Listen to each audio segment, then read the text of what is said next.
말씀을 봅니다. 예레미야서 16장 19절부터 21절까지. 여호와 나의 힘 나의 요새 환난 날의 피난처시여, 민족들이 땅끝에서 주께 이르러 말하기를 우리 조상들의 계승한 바는 허망하고 거짓되고 무익한 것뿐이라. 사람이 어찌 신 아닌 것을 자기의 신으로 삼겠나이까 하리이다. 여호와께서 이르시되 보라, 이번에 그들에게 내 손과 내 능력을 알려서 그들로 내 이름이 여호와인 줄 알게 하리라. 아멘. 오늘 본문은 지난주 나눴던 본문과 한 덩어리로 연결이 됩니다. 물론 16장 전체 앞부분하고 쭉 이어오는 맥락 속에 계속 이어지는 내용입니다. 이 16장 전체의 분위기는 뭐냐면 하나님의 집요한 심판에 대한 의지, 이스라엘 백성들에 대한 심판에 대한 강력한 하나님의 의지를 끝까지 피력을 합니다. 그러면서 지금 중간중간 말씀에 꼭 샌드위치 사이에 들어가는 재료들처럼 사이에 책갈피 사이에 들어가듯이 하나님의 심판에 강력한 하나님의 마음과 의지를 표현하면서 그 심판이 눈에 드러난 심판이 전부가 아닌 하나님의 깊은 경륜의 통합적인 깊이들을 언뜻 소개를 하고 있습니다. 그런 의미에서 지난주에 16절에서 18절의 내용도 하나님이 포수가 사냥꾼이 사냥감을 잡듯이 어부가 고기를 샅샅이 잡아내듯이 그들의 죄를 잡으면서 이스라엘을 무서운 침략군의 말발굽발에 짓밟게 되는 그런 잔인한 현상까지를 설명을 하게 되면서 그것은 또 심판으로 끝나지 않고 그것은 회복을 전제한 하나님의 의지인 것을 설명을 합니다. 그렇게 그 하나님의 의지를 설명하고 나서 오늘 19절에 이제 그 하나님에 대한 전체에 대한 이해를 전제하고 하나님의 마음의 그 통합적인 마음의 그 결과 쪽으로 지금 현실은 심판의 현장이 지금 오고 있지만 그 심판의 무게는 심판의 그 무겁고 두렵고 그 강력한 만큼 하나님은 심판을 뒤집어 다시 회복해 하려는 하나님의 경륜의 긴 관점을 전망을 했는데, 지금 오늘 예레미야는 하나님의 그 심판 역사의 그 결과로서 하나님의 경륜의 열매를 지금 현장으로 가져오는 그런 선언적인 기도를 해요.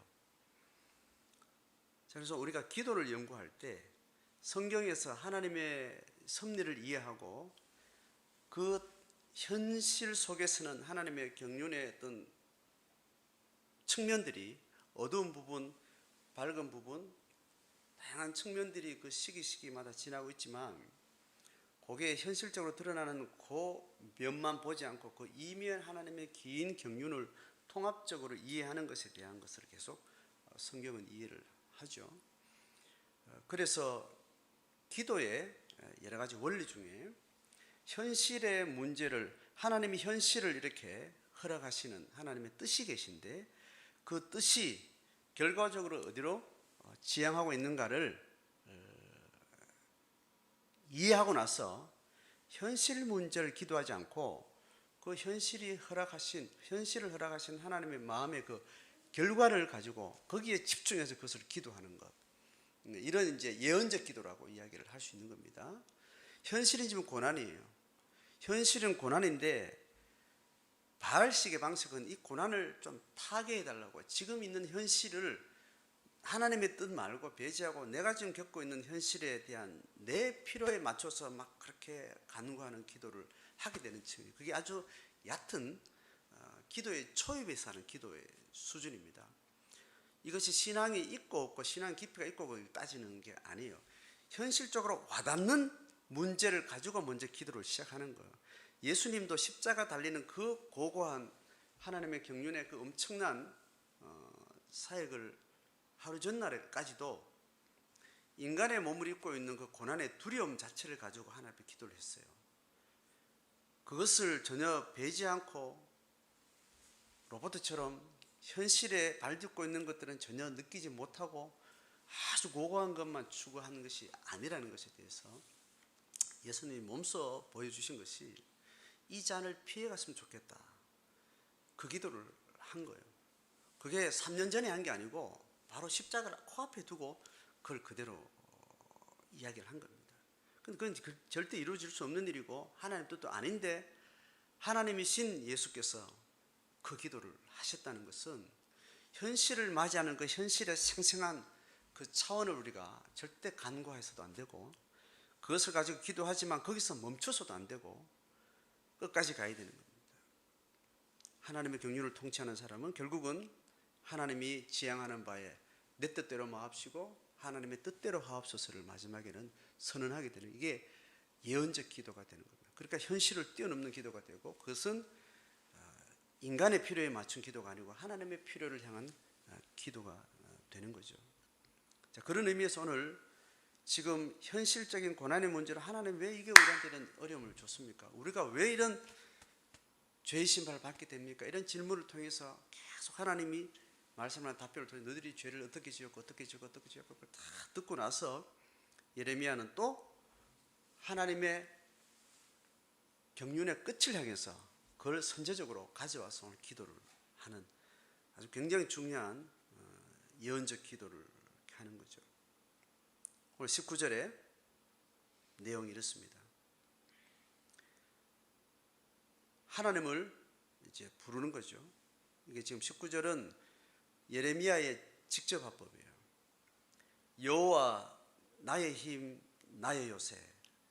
이게 지금 나라는 게 지금 예레미야가 하나님을 부르는 겁니다.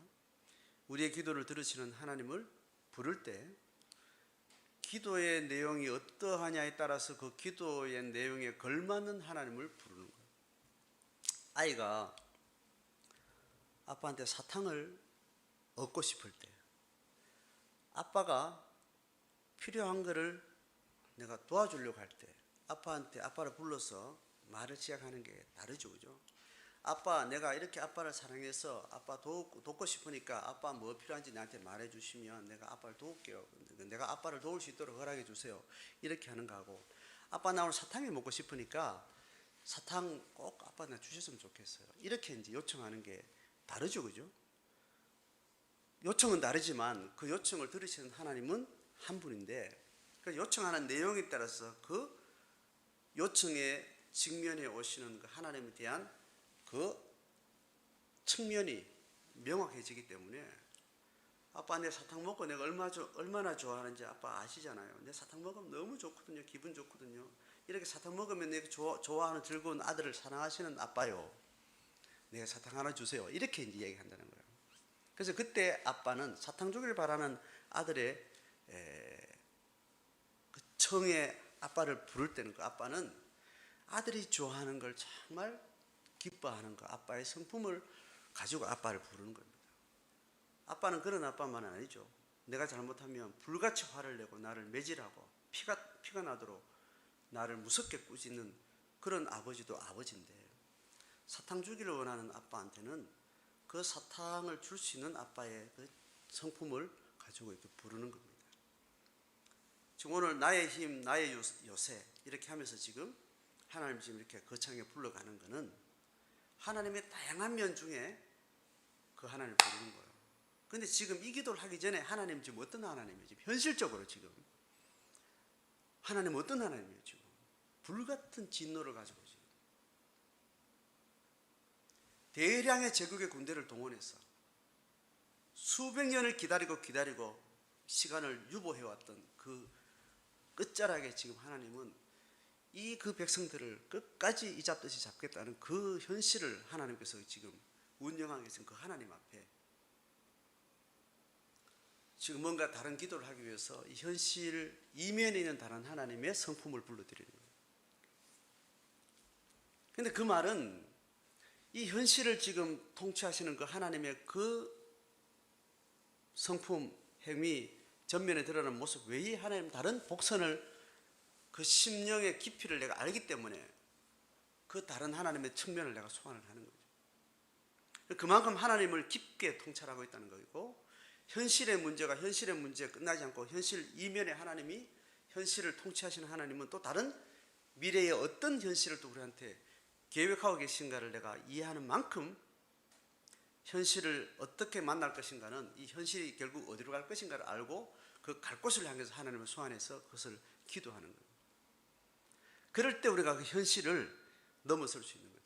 그 현실에서 우상을 찾지 않고, 현실에서 내 필요를 찾지 않고 하나님의 필요가 완전히 집중될 수 있도록 그대로 그 현실을 내가 하나님의 심정으로 받아들이는 기도가 나오게 되는 거죠.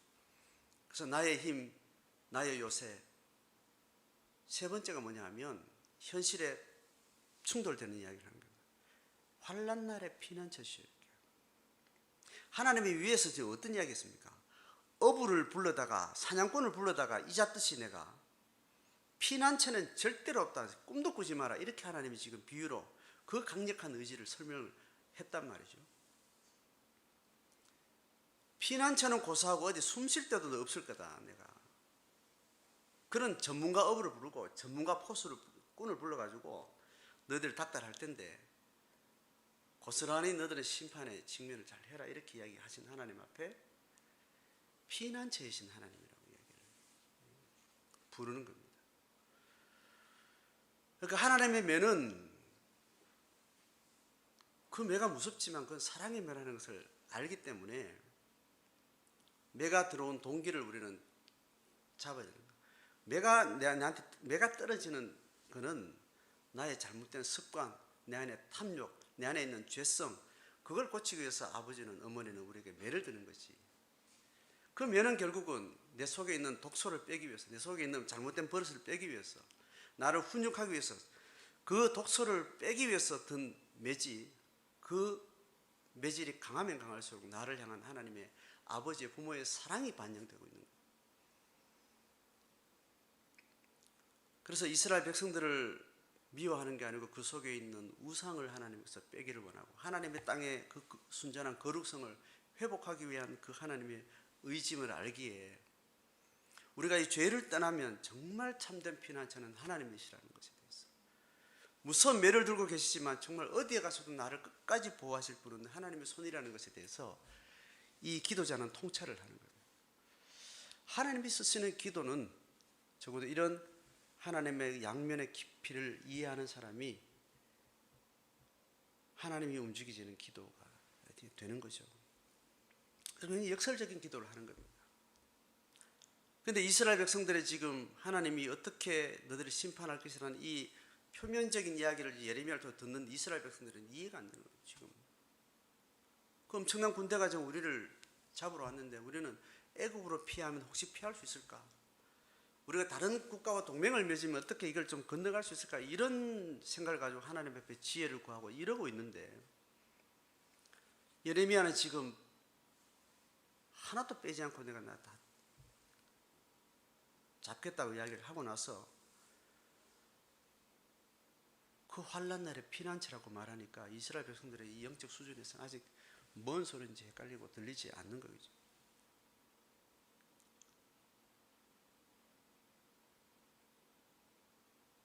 자, 이 표현이 하나님의 부르심으로 끝나고 나서 그 기도의 내용으로 이제 들어갑니다.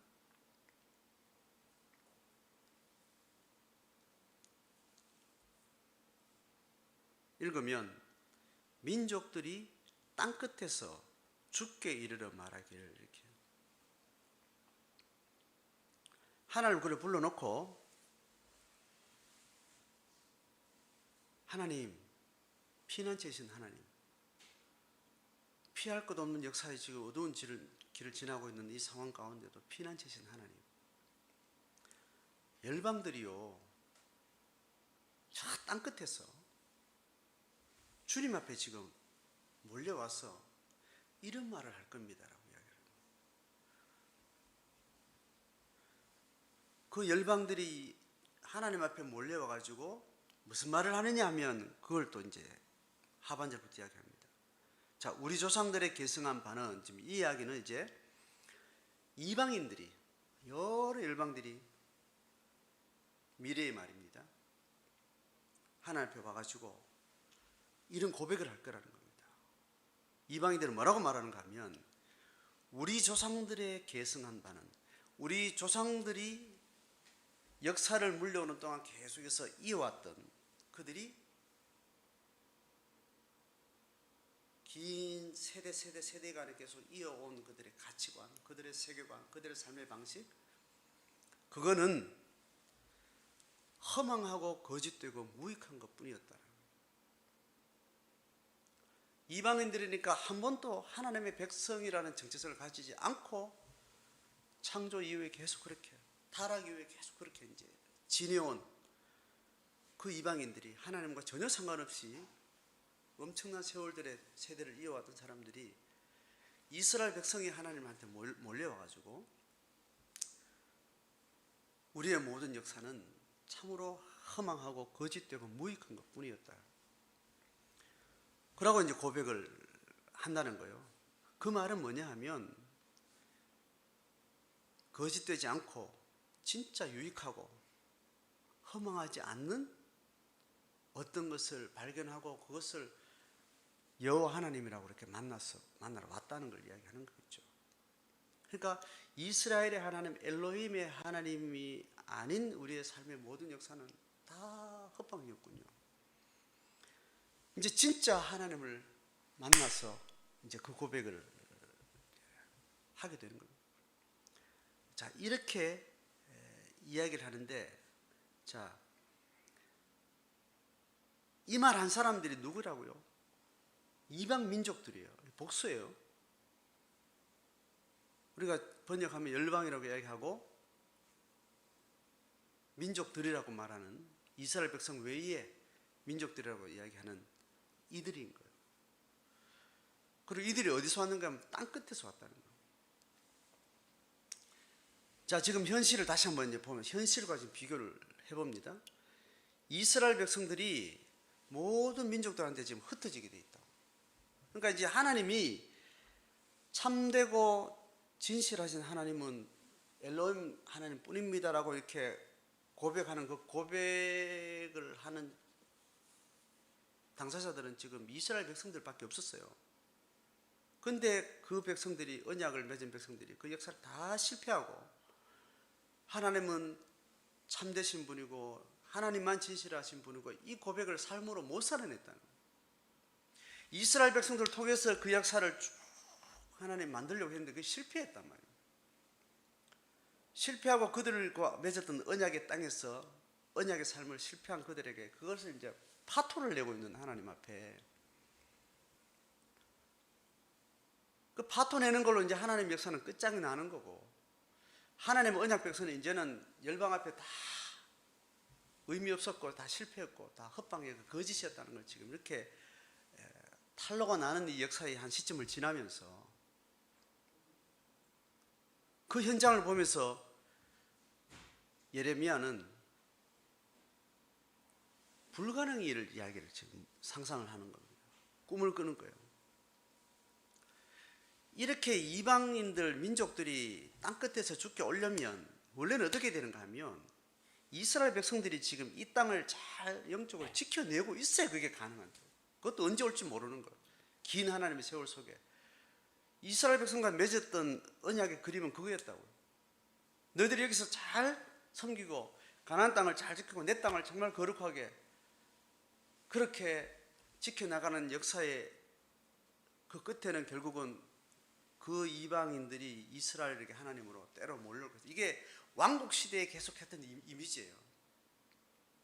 다윗 왕권이 계속해서 확장되면 모든 열방들은 모일 거다. 이제 이 이미지를 계속 설파를 했단 말이죠. 그래서 그 이미지를 이미 왕국 시대에 다윗 왕국 시대에 그걸 예언할 만한 강력한 영적인 생명력 있는 영적인 영성을 가지고 있었음에도 불구하고 그걸 가지고 있는 중에도 모든 열방이 하나님의 백성에게로 모여들 거라는 이거를 이스라엘 백성들은 또 바알 방식으로 해석을 해서 군대를 만들어 가지고 땅 확장을 계속 해나가는 방식으로 그걸 그렸던 겁니다. 그래서 다윗도 여러 번 군사력에 대해서 계속 의지했던 것, 하나님이 왕권을 세우고 왕권을 확장해 나가고 왕권을 강건하게 해 나가는 동안 실제로 그렇게 된 거는 다윗의 경건의 힘이 그것을 만든 건데, 그것이 만들어가는 과정에는 계속 전쟁을 통해서 확장되고 전쟁을 통해서 반대자들을 계속 수렴을 해나가고 이렇게 강건해지니까 너의 나라가 커질 것이다, 너의 나라에 하나님의 나라에 백성들이 모일 것이다, 이거를 정치적인 군사적으로 계속 확장해서 제국이 만들어가는 방식으로라고 상상을 착각을 한 거죠. 이런 헷갈림이 계속 이제 있는 겁니다. 자, 그런 의미에서 다시 지금 이 열방들이 땅끝에서 오려면 그 왕국 시대의 그 신앙이 제대로 꼭 지켜져야 되는 건데, 근데 지금 현실은 어떤 거예요? 그것 때문에 끝장나고 이제 다 파토가 나서 이제 하나님은 이제 다 끝장내고, 처음에 모세하고 했던 것처럼, 아, 모세야 여기서 끝내자, 내가 아브라함을 불렀는데 지금 이게 시내산 언약부터 이게 안 되겠다, 약혼을 했는데 이제 결혼식 당일날 됐는데 약혼했던 것들이 지금 실패돼서 결혼식 당일날 파토 내고 니하고 다시 약혼하자, 이렇게 지금 하나님 이야기했더란 말이에요, 모세하고. 그런데 모세는 또 아닙니다, 약혼했는데 끝까지 결혼식 가야 되지 않습니까? 뭐 그래서 하나님이 모세 중보기도를 듣고 이스라엘에 왔단 말이에요. 그 오는 동안 계속해서 그 실패해서 지금 오늘 결혼식을 이제 이혼을 하는 거예요. 끝장나는 거예요. 그런 상황인데 예레미야는 민족들이 올 거라 이렇게 얘기해요. 어디서요? 땅끝에서. 지금 땅이라고 이야기를 한 게 지금 위에 지금 하나님이 했던 땅의 이야기가 뭔가 하면, 내가 너희들을 왜 이렇게 심판하느냐 하면, 여기는 내 땅의 거룩함을 지키기 위해서 내가 너희들을 쫓아내는 거다. 내 땅은 거룩한 땅이라고 작정했기 때문에 너희들이 여기에 거룩성을 유지하지 못하니 내가 너희들을 흩어보내는 거다. 내 땅의 거룩함은 내가 지키고 너희들이 지켜야 될 경건은 너희들이 실패했으니까 너희들 쫓겨나야 된다 하고, 하나님이 자기 땅을, 하나님의 거룩한 가나안 땅을 거룩하게 하는데 하나님 지금 충실한 거예요. 그러니까 하나님의 언약, 쌍방간의 언약의 조건 속에서 하나님 편에서는 지금 끝까지 신실하게 지금 하고 있는 겁니다. 이스라엘이 거룩성을 반역했기 때문에 그걸 쫓아내는 겁니다. 그건 원래 언약대로 하나님 하는 거죠. 그래서 하나님은 적어도 약속의 땅 가나안을 거룩하게 지금 만들어가는 작업을 하고 있는 거죠. 그런데 이스라엘 편에서 보면, 아, 이것은 끝나는가 보다 이렇게 생각했는데, 하나님이 이 거룩한 땅을 지키기 위해서 그들을 심판한 결과로 이스라엘 백성이 없어도 다른 열방에서 땅끝에서 오는데, 이제는 이 이스라엘 백성의 땅만 하나님의 땅이 아니고, 하나님이 이 땅을 특별하게 샘플로 구분한 것은 하나님 모든 창조 세계를 하나님의 땅으로 회복하기 위한 게 하나님의 원대한 경륜인데, 그 가나안 땅을 하나님이 정결하게 지키는 이 역사의 심판의 시점에서 이것이 결국은 하나님의 땅이 땅 끝까지 확장되는 그 열매를 가져올 것이라는 예언을 하는 겁니다. 자, 이 역설이 지금 같이 교차되고 있는 것을 우리가 잘 이해를 하셔야 돼요. 우리가 신앙을, 하나님이 은혜를 주셔서 내 신앙생활을 집중할 때 하나님 주신 은혜 수에 맞게 그 신앙생활에 잘 머무르는 것이 중요합니다. 개인이 가지고 있는 신앙의 연수도 다르고 성숙의 과정도 다른데, 그 긴 시간 동안 하나님께서 우리에게 은혜를 주셔서 은혜 주신 만큼 거기에 내가 고백한 대로 은혜에 잘 반응하면서 주신 은혜의 고백에 합당한 삶을 이렇게 만들어 갈 때, 그 과정을 통해서 하나님이 점점점 성숙해 나가게 하시고, 그 고백에 맞는 정직한 삶을 통해서 하나님이 또 새로운 생명이, 또 믿음의 지경이 넓어지게 이렇게 하는데, 우리가 지금 놓치고 있는 신앙의 잘못된 문제가 뭐냐 하면, 아까 이야기한 다윗이 있죠.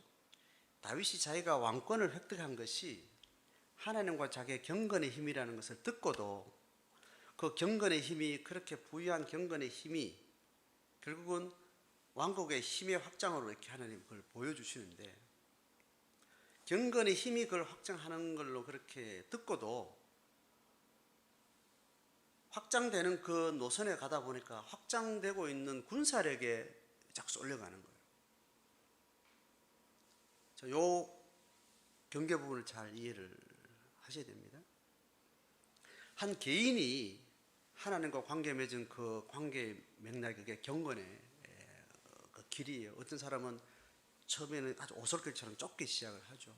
오솔길로 하나님 어떤 분인지 잘 모르는 상황에도 하나님에 대한 신실한 마음 가지고 주신 깨달음대로 선전하게 이렇게 하나님 앞에 잘 따라가는 거예요. 잘 따라가면 그게 점점 길이 넓어지고 확신이 세워지고 그렇게 이제 그 힘이 커지면서 그가 가지고 있는 많은 죄가 점점 떠나가고 믿음의 분량도 커지고 이렇게 이제 확장되어 가는 건데 하나님과 관계를 잘 맺으면 그 변화된 어떤 부분들에서 사람들이 나를 인정해주고 나를 통해서 하나님을 보기도 하고 이제 그렇게 내 신앙의 경건에 이렇게 확장이 일어난다는 말이죠. 그래서 우리가 신앙생활의 원리 속에는 하나님과 나와 경건의 정직성, 분량이 필요한데 신앙의 초보를 길을 걸어가는 사람한테 우리는 신앙의 큰 분량을 가지고 자꾸 그 사람한테 요구를 하는 방식이 돼요. 그러니까 내가 하나님 앞에 받은 은혜에 잘 집중해야 되는데 나보다 더 탁월하게 신앙생활 잘하는 사람들을 자꾸 이렇게 따라가려고 하는 거예요. 하나님을 맛본 일들이 나는 너무 달콤한데 그 달콤함은 하나님과 관계 속에서 계속 키워가야 되는데 내보다 훨씬 더 신앙의 연수가 있고 경건의 힘이 있는 사람들을 보면서 나도 저렇게 되고 싶다라는 생각을 자꾸 하는 거예요. 그런데 하나님 맛을 봤기 때문에 하나님 더 풍성히 알아가고 싶은데 그거 풍성히 알아가는 거는 하나님과 깊은 사귐을 통해서 이렇게 연애하듯이 가야 되는 거예요.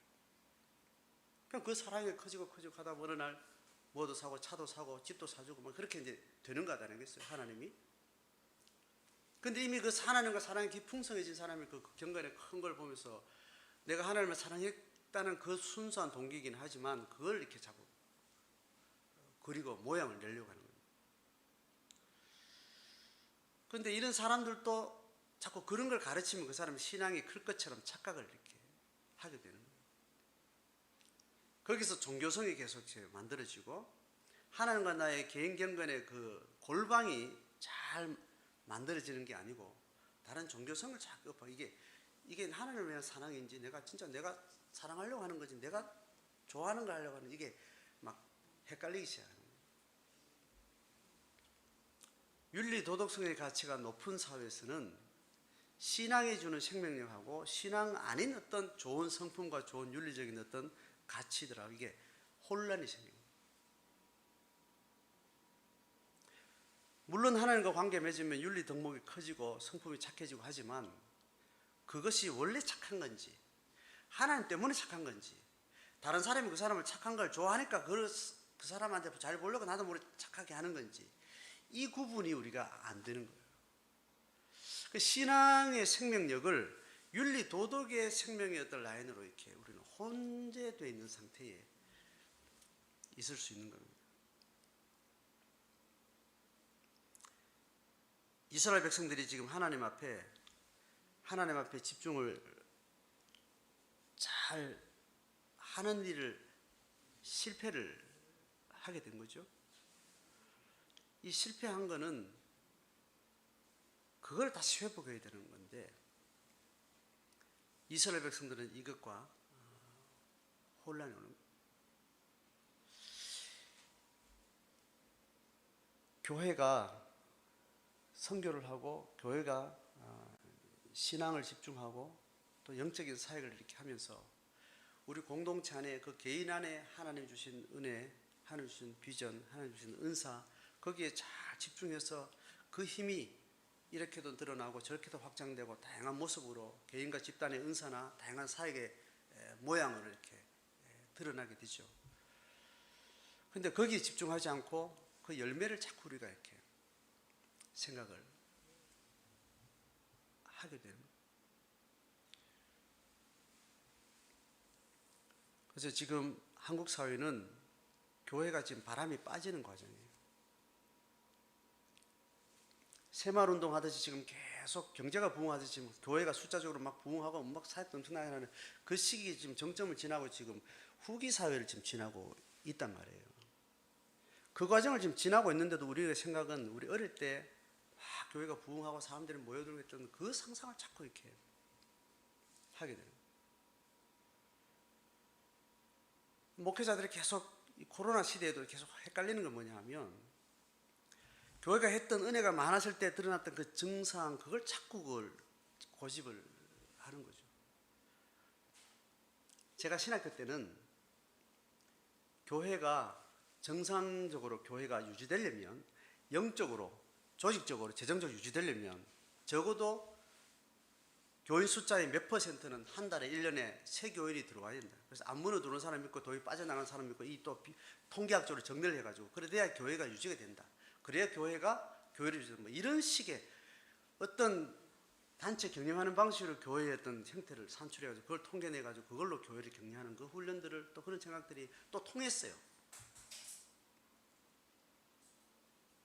그래서 교회가 확장되고 재정이 늘어나고 교인 인수가 커지고 뭐 교회가 다양한 사역을 하고 이렇게 교회를 외향적으로 보던 것들이 주도하고 있는 성직자들부터 해서 그렇게 교회가 많은 수십 년의 시간을 지나면서 교회가 본질 아닌 것들이 거품들이 교회 안에 엄청나게 쌓인 것 아니겠어요?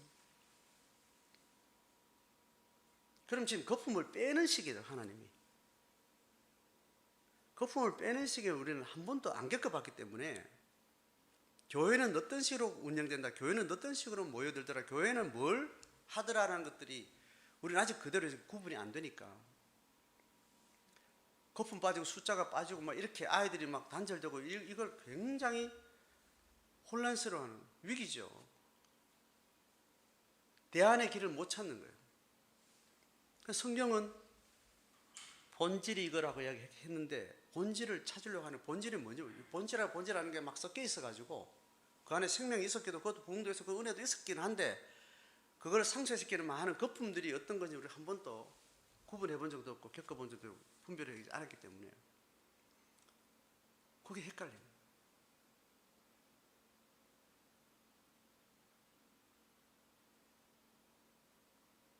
개인적 측면에서 집단의 측면에서 우리가 하나님 앞에 복음에 순전하고 순수하게 서야 된다는 것은 지금 이스라엘 백성들이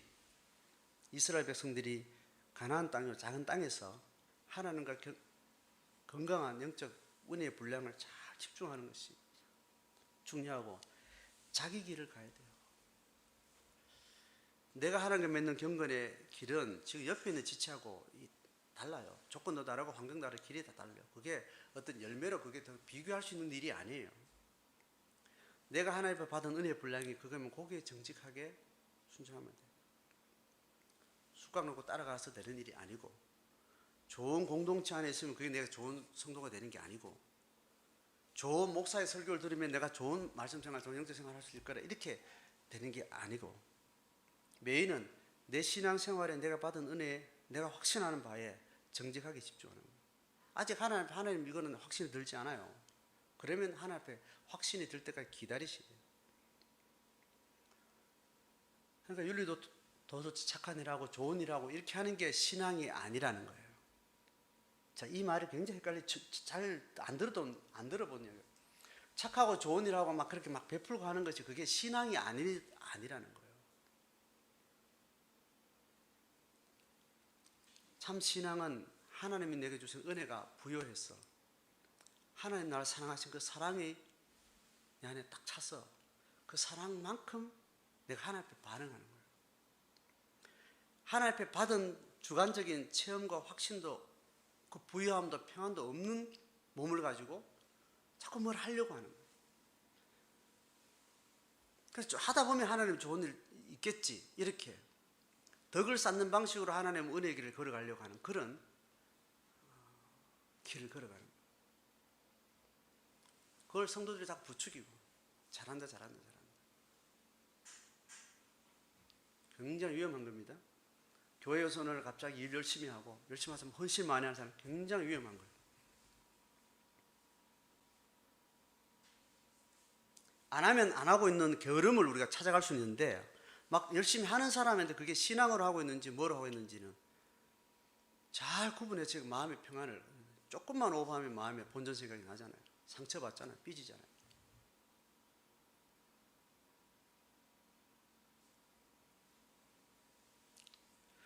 그걸 잘 관리하는 것도 저는 목회에서 못 배워봐. 그런 지도를 안 받아봤기 때문에 저도 그냥 그렇게 열심히 하고 하는 게 그게 그 사람의 신앙인 줄 알았는데 많은 경우는 그렇지 않은 걸 내가 실망을 많이 하게 되는 경우가 있더라고요.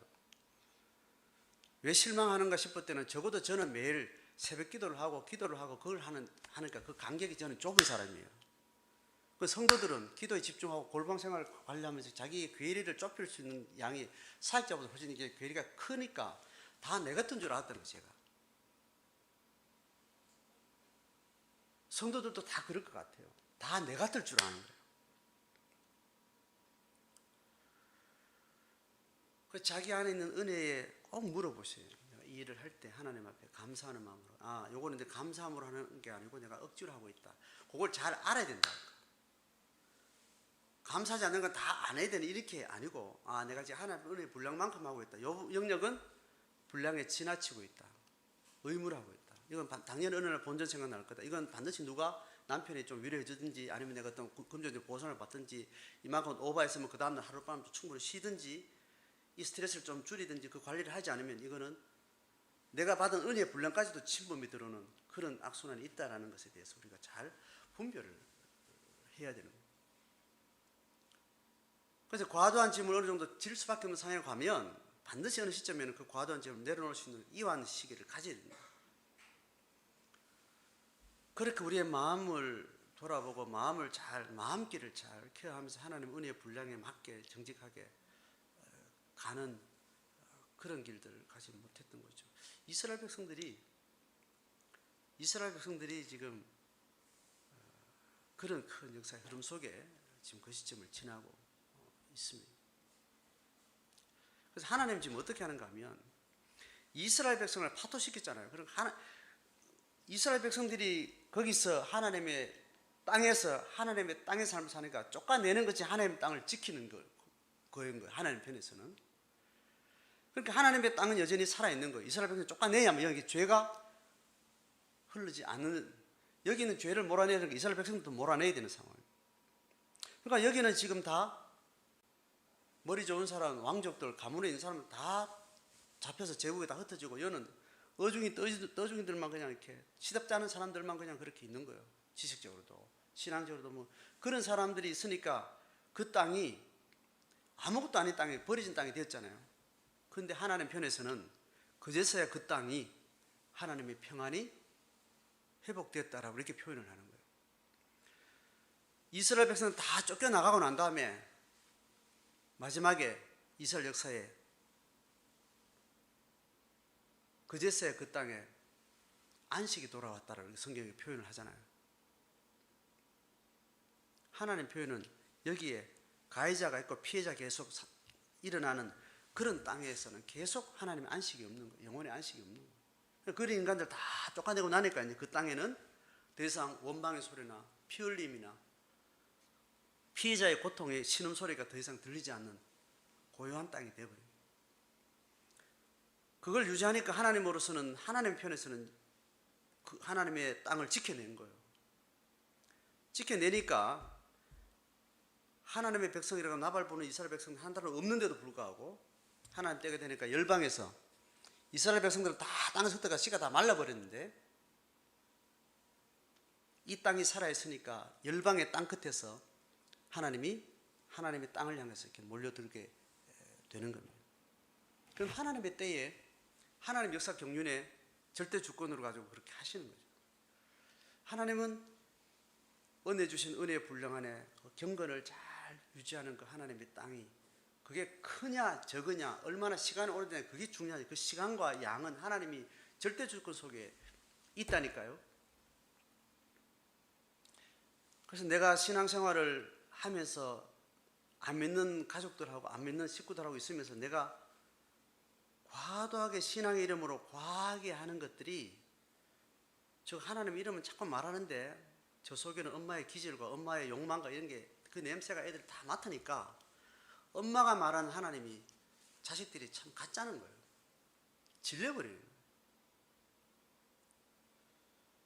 차라리 하나님 이름을 들먹거리지 않고 자기 성질대로 하면 엄마 성품이 저런 기질이니까 받아는 주겠는데, 그 기질과 성향을 그대로 이렇게 드러내면서 거기에 하나님이라는 포장을 해가지고 막 너를 위해서 한다고 막 이렇게 하니까 흔히 보이는 거죠. 계속 엄마의 욕망을 관철시키려고 계속 이야기하는데, 지금 말하는 입에 하나님을 담고 너를 위한다고 담고 이렇게 하는 거예요.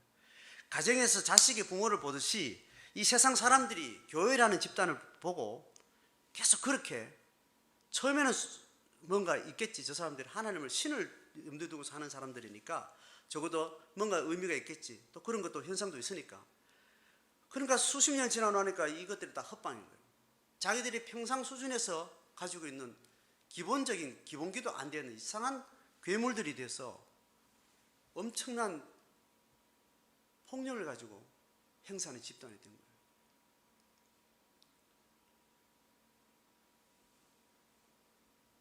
그래서 이 거품을 하나는 빼내야 숫자가 많든 적든 예수 이름을 부르고 하나님을 부르는 사람들이 그 삶이 받은 은혜에 정직하게 하나님 앞에 반응하는 거예요. 아, 저 사람이 절대로 인간이나 세상의 흐름 속에 움직이는 사람이 아니구나. 자기가 고백하는 하나님이 맞게 자한 것을 나누고, 맞게 사람이라면 자기 기질과 성질로서는 절대로 할 수 없는 일을 저렇게 하는구나라서 봤을 때, 작은 사람 속에, 그 사람 속에 신의 기운을 느낀다는 거예요. 인간으로서는, 인간으로 기질로서 할 수 없는 어떤 것들이 그 사람의 작은 성품 속에, 작은 인격 속에 기운을 느낀다니까요. 그럴 때 자기도 갈 바를 알지 못하는 한 시점 왔을 때는 스쳐 지나가던 누가 했던 그 말 속에 깃들었던 하나님의 기운, 신성에 대한 걸 떠올리면서 그 길이면 답이 있겠다, 이런 마음을 품게 되는 거예요.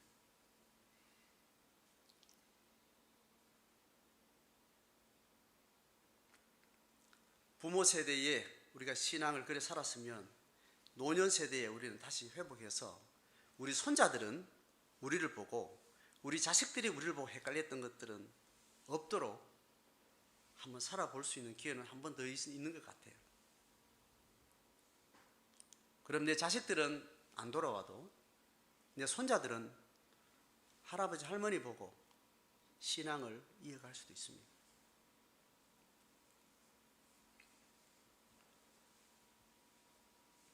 지금 하나님 지금 그런 역사를 지금 보여주고, 하나님의 땅을 순수하게 지키기 위해서 이스라엘 백성들을 그렇게 몰아내니까 그 땅이 결국은 땅 끝까지 확장되는 역사를 지금 예레미야가 그 환상을 보는 거예요.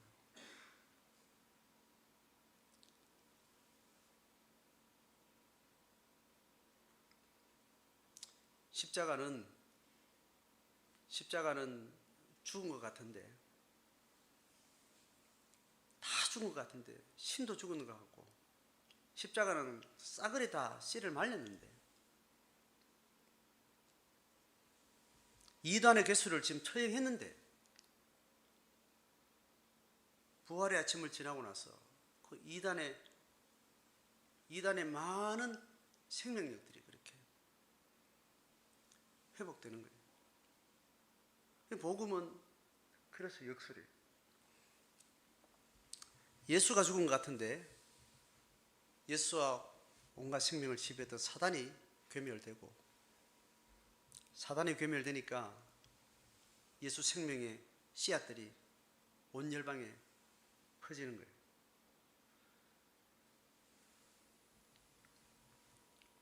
오늘 이스라엘 백성들이 지금 겪는 이 긴 역사를 통찰하는 이 예레미야의 통찰은, 지금 이 시점에서는 예레미야 같은 소수가 이것을 통찰했지만, 지금 삼경륜이 지금 지나고 2000년이 지난 이 시대는 수많은 열방의 많은 영혼들이 예레미야 통찰을 다 소유하게 되어 있습니다.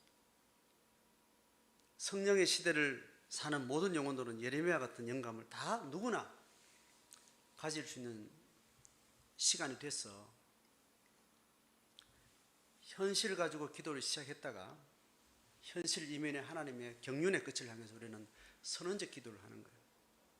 이게 예언적 기도가 되고, 중보는 예언적 기도에 기반한 중보여야 돼요. 현실에 발을 두고 있는 중보는 빨리 병 났으면 좋겠다는 거예요. 좀 잘 살았으면 좋겠다는 거예요.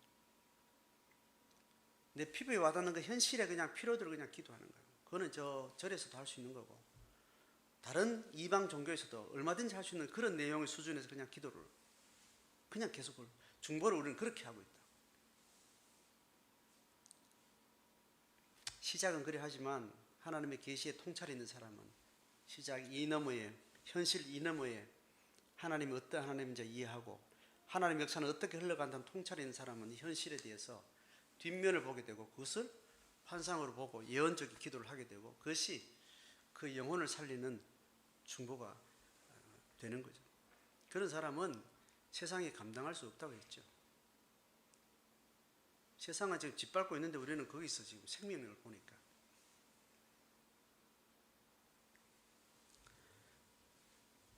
자, 뒤에 마지막 정리를 하겠습니다. 20절에 이렇게 이야기합니다. 그 민족들이 와서 말하기를 하나님 앞에 고백하기를, 지금 여기 오늘 성경에서는 이렇게 번역해놨습니다.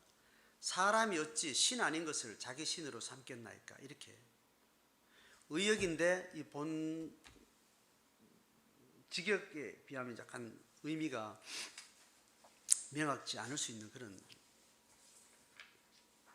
번역이 됐습니다. 직역을 하면 이렇습니다. 두 문장이에요. 사람이 어찌 자기를 위하여 신들을 만들겠습니까? 이렇게 이야기해요. 그러나 그들은 신이 아닙니다. 이렇게 이야기합니다. 두 문장이에요. 그리고 두 문장을 이렇게 엮어가지고 이렇게 번역을 해놨는데, 사람이 어찌 자기를 위하여 신을 만들겠습니까? 참신과 참신이 아닌 것을 여기서는 어떻게 지적하는가 하면, 자기를 위한 신, 자기를 위한 신, 그럴 때 참신이 아니게 되는 거예요.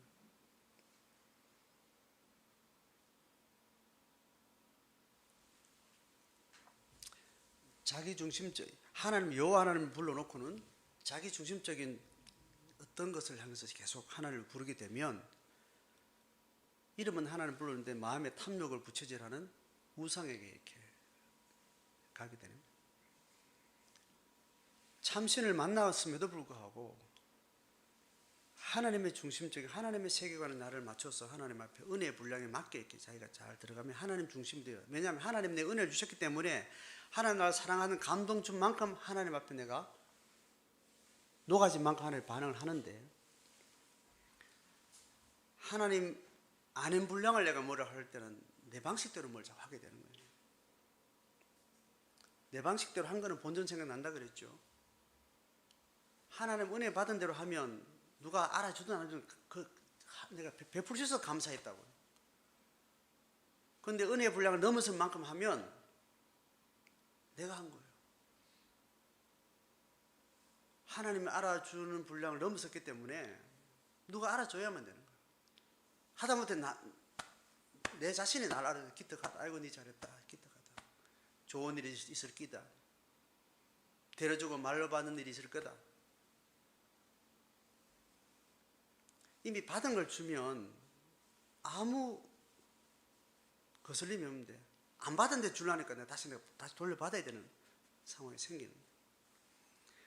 자기를 중심한 신이라는 것은 그런 방식으로 신을 대하는 것을 이야기해요.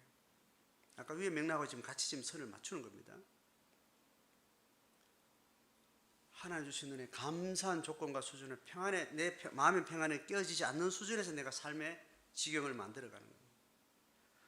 아무리 좋은 일이라도, 돈을 1000만금 주는 일이라도 그 일이 내 마음의 평안이 깨지고 자존감이 망해지고 누구한테 미운 마음이 생기고 그러면 그 일들을 접어드려야 돼요.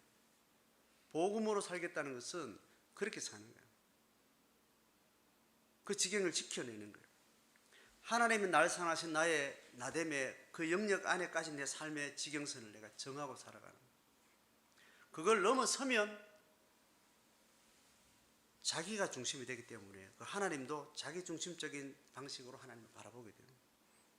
내가 하고 싶은 것을 하나님 앞에 기대하게 되고 그걸 안 해주면 하나님 앞에 원망하게 되고 내가 뭔가 싶고 비교하게 되고 비교하는 순간 하나님이 나를 가치 지어진 그 가치에 서 있지 않는 거예요. 내 수위를 따서는 비교해서 내 그 가치를 설정하니까 비교가 안 되는 선은 하나님 주신 그 선에서 충분히 내 가치가 이미 판명이 났고 그걸 충분히 부여하고 충분히 평안한데 이게 허망하니까 다른 사람과 비교해서 내 존재 가치를 확인하려고 하는 거예요.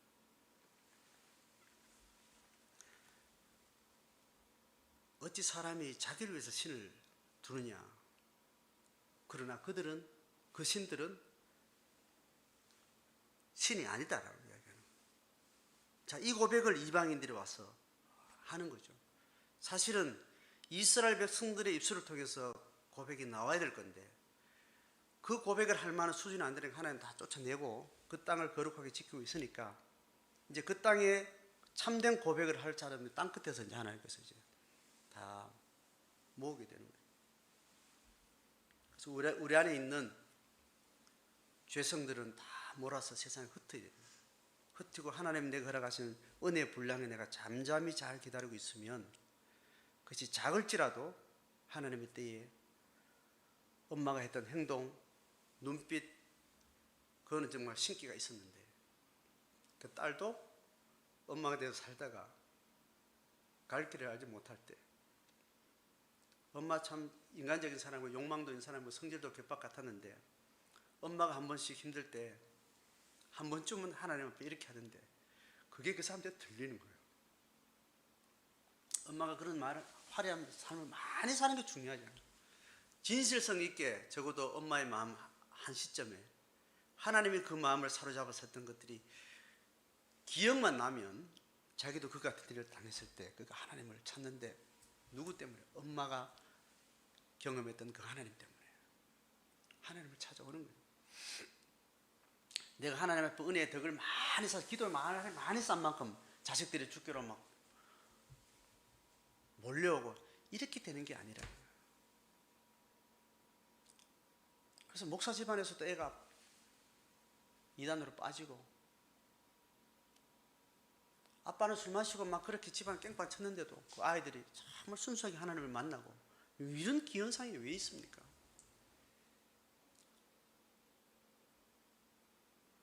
우리가 만들어간 삶의 결과물로 있는 정비례하는 부분이 있지만 하나님의 한 영혼을 만들어가는 역사는 우리의 꽃 안에 있는 그 정비례성을 넘어서는 반비례성들의 역작용들이 충분히 있다고.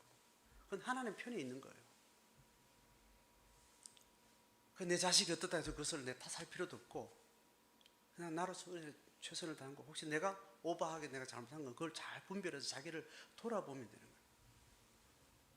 교회도 마찬가지. 엄청난 한국 교회가 부흥하고 막 천막 쳤다가 한 30년 만에 건물 하나 짓고 또 10년 만에 또 건물 짓고 100명이 500명 되고 막 그렇게 교회가 막 부흥하는 다 그거 보고 엄청난 신학생들은 은혜 받고 나 그렇게 나는 주의 종 되겠다고. 그래서 교회도 많이 짓고 선교도 미주 교회하고 어깨를 나란히 할 만큼 이 조그만 나라에서 150년밖에 안 되는 교회 역사 속에서 그런 세계 선교를 막 한다고 자랑하고 감격하고 귀한 일이죠. 지금 이스라엘 백성들이 지금 겪는 심판의 지금 과정이 지금 우리 한국교회 상황에 현실로 와 있는 상황이에요. 이거 위기일 수도 있지만 하나님의 회복의 때라고. 흩어지는 사람들은 그냥 흩어지면 실패한 것 같지만 다시 하나님의 열방을 모아드리는 그 작업을 위해서 정죄하는 하나님의 기점을 지나고 있다는 것을 생각하면 또는 새로운 부흥의 선언적 기도를 할 수 있는 거예요. 미국과 유럽과 미주에서 1차 경건운동, 2차 경건운동, 우리나라만큼 이렇게 엄청난 교회들이 다 교회가 거품 빠지고 큰 건물들이 다 술집이 되고 호프집 되고 다 그렇게 그 이후에도 이 교회 역사에서 두 차례나 100년 사이에 새로운 부흥운동이 일어났다니까요. 그래서 새로운 부흥운동은 한국교회에 없었습니다. 그냥 한 번에 초기 성교 부흥으로 지금 정점을 치고 지금 이런 시대를 맞이하는 겁니다.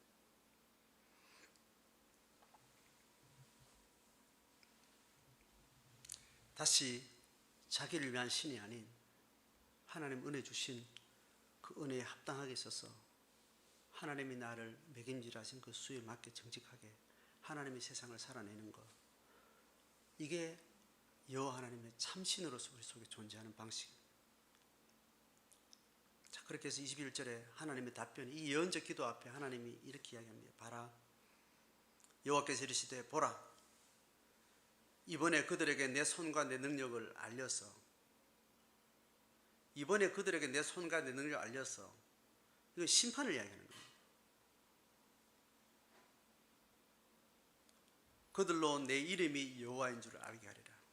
심판이 결국 뭐가 있냐면 하나님의 이름이, 하나님의 이름됨이라는 것은 가나안 땅에 이스라엘의 백성들이 있었던 하나님의 땅에 하나님의 이름이, 하나님의 존재가, 하나님의 거룩성이 여전히 빛나게 될 거다는 거예요. 그 빛나는 걸 보고 세상 사람들이 하나님인 줄 알게 되는 겁니다. 이스라엘 백성들이 계속 그 자리를 틀고 있는 한은 이스라엘 땅에서 하나님의 신성은 전혀 안 보이는 겁니다. 지금 한국교회는 일반인들이, 정상적인 사람들이 한국교회 집단을 보면 신이 운영하는 집단이라고 이해가 안 되는 겁니다. 이상한 것들이 다 지금 거품이 다 빠져나가요. 작은 집단이라도 기도하는 사람들, 하나님의 이름 부르고 그렇게 사는 사람들은 한국 사회의 작은 숫자지만 그들의 작은 삶을 통해서는 뭔가 신이, 하나님이라는 존재가 여전히 살아있는 것을 사람들이 느끼는 거예요. 그럴 때 진정으로 돌아올 때에 돌아올 사람들이 그리 돌아오는 거죠. 지금 하나님을 찾으려고 하는 사람은 절대로 주일교회에 찾아들지 않습니다. 조용히 기도원에 가고 따로 기도하고 따로 하나님을 만날 수 있는 다른 계기를 찾지, 일반 교회가 프로그램을 돌리는 그 집회나 그런 데서 정상적으로 하나님을 정말 갈급한 사람들이 하나님을 만나고 그렇게 되지 않는 확률이 많아지는 거예요. 여전히 지금도 회심하는 사람이 있고 여전히 하나님을 전혀 모르다가 하나님을 만나는 사람들도 있죠. 숫자적으로 드러나지 않습니다. 그리고 교회가 막 돌아가는 이런 종교 문화권 속에 그게 이제 막 눈에 띄게 드러나는 일은 없습니다. 대부분 그런 데 들어오면 사람들이, 정말 그걸 추구하는 사람들이 거기를 떠나는 현상들이 생기는 거예요. 정말 하나님을 찾는 사람들은 거기서 떠나는 일이 생기지. 오히려 세속성을 요구하는 사람들이 여전히 이런 교회에 모여들고 거기서도 뭘 하고 사업도 하고 뭘 성취하고 그렇게 하게 되겠죠. 자, 오늘 이스라엘 역사를 보면서 진짜 중요한 게 뭔지, 예레미야의 기도를 통해서, 예언적 기도를 통해서 하나님의 역사를 통찰하면서 참신은 어떠한가, 우리가 어떻게 하나님의 땅을 지켜내야 될 것인가 잘 분별하고, 또 우리 시대를 하나님 앞에 더듬어 처음 가는 이 길들을 은혜 주신 분량대로 순전하게 긴 시간을 통해서만 감지되는, 금방 드러나지 않고 잘 모르겠는 이런 상황들을 지금 조심스럽게 두렵고 떨리는 마음으로 마음을 낮추고 그렇게 귀를 기울이는 시간들을 잘 살아내는 시대 교회와 성도의 삶이 되기를 주의 이름으로 축복합니다.